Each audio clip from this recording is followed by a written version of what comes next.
Selamat menyimak dongengan unik Lala tanpa berdongeng sendiri. Terima kasih.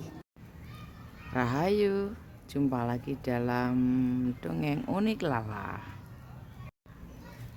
Diberitakan dewa-dewa di langit ingin memunculkan dewa bumi, yaitu Satrio Piningit.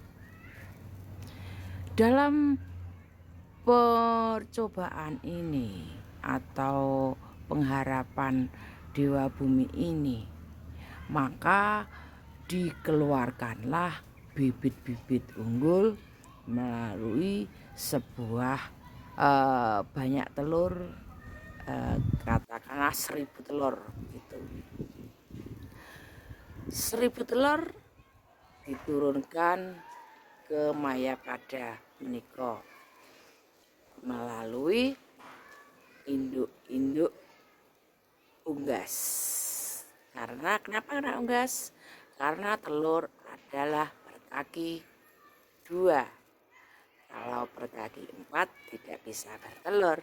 Nah, saya akan mendongengkan tentang satu telur di antara 1000 telur.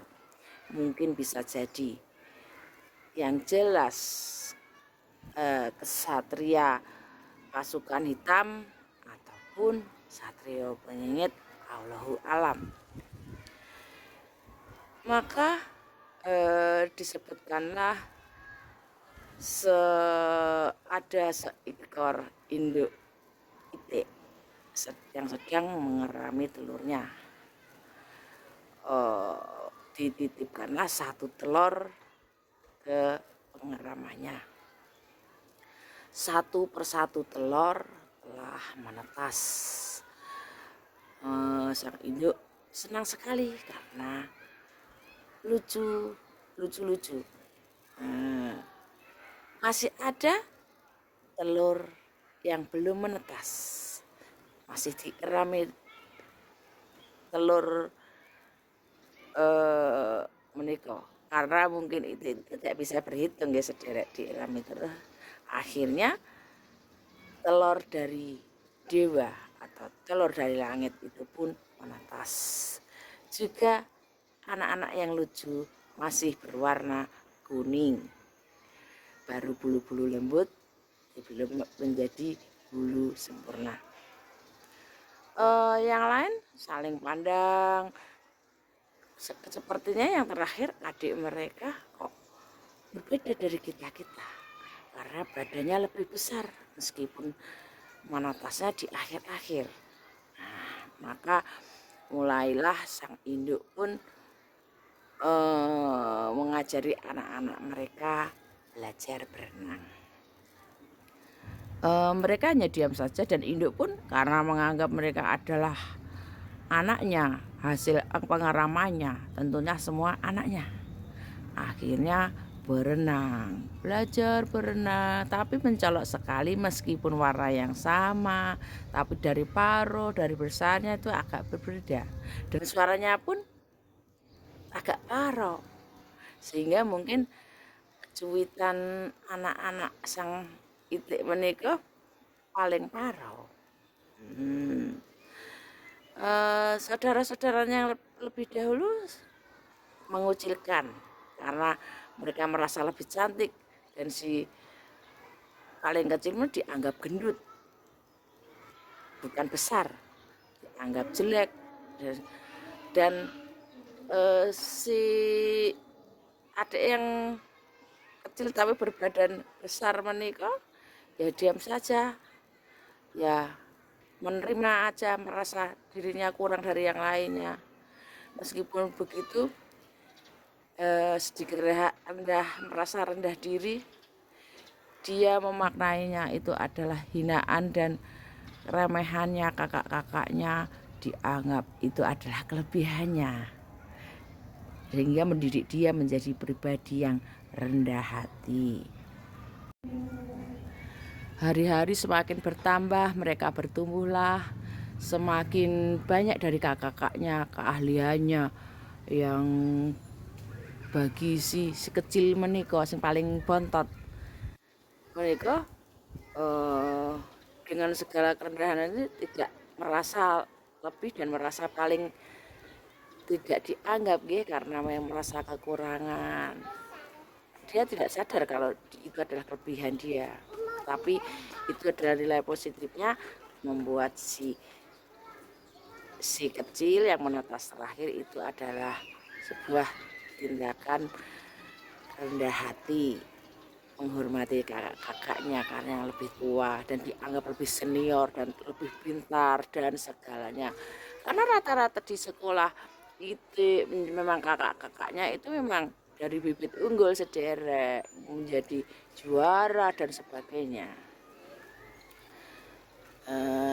Dan dia menerima itu. Seringkali si Itik si kecil itu dibilang bodoh, tidak mampu, bikin malu dan bla bla sebagainya, hanya menerima saja dan mengakui kakak-kakaknya lebih hebat.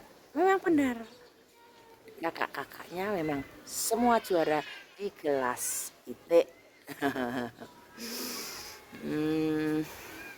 Ketika bulu-bulu sang kakak sudah mulai bermunculan, berwarna indah, warna-warni yang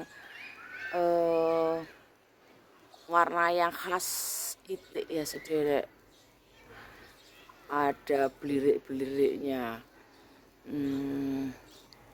Si angsa masih segitu-situ aja, masih kok si angsa sudah keceplosan dulu.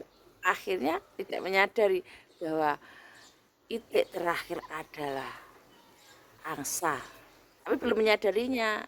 Mulailah bulu-bulunya tumbuh tapi masih berwarna putih, belum lengkap ya, sebagai bisa dibayangkan ya dari sama-sama wujud putih. Ketika tumbuh semua dan dia menjauhkan diri kakak-kakaknya karena merasa tidak levelnya, tahu dirilah si kecil meniko. Suatu kali pergi ke kolam, betapa terkejutnya dia. Ini ceritanya sudah memisah sederek, sudah memisah dari kawanan kakak-kakaknya, kawanan Itik, karena induknya pun sudah mengerami anak-anaknya lagi, telur-telurnya lagi, dan mereka masing-masing sudah menjadi indah-indah. Dia terkejut melihat bayangan dirinya. Dia memalingkan ke kanan ke kiri, ada siapa, ada makhluk indah di bayangan kolam, dan ternyata itu adalah dirinya. Maka menangislah dia tanpa rasa kesombongan, dan dia tahu bahwa dia adalah memang berbeda dari kakak-kakaknya. Mungkin dia berenang kegirangan, berputar-putar, dan kakak-kakaknya yang mengenalnya itu adiknya, dan si angsa tetap menghormat. Dan pada akhirnya angsa yang sendirian itu menunggu kawanan yang bisa menerima dirinya. Angsa yang berbulu indah, kuat, leher yang panjang, indah sekali. Dia selalu memandang ke langit.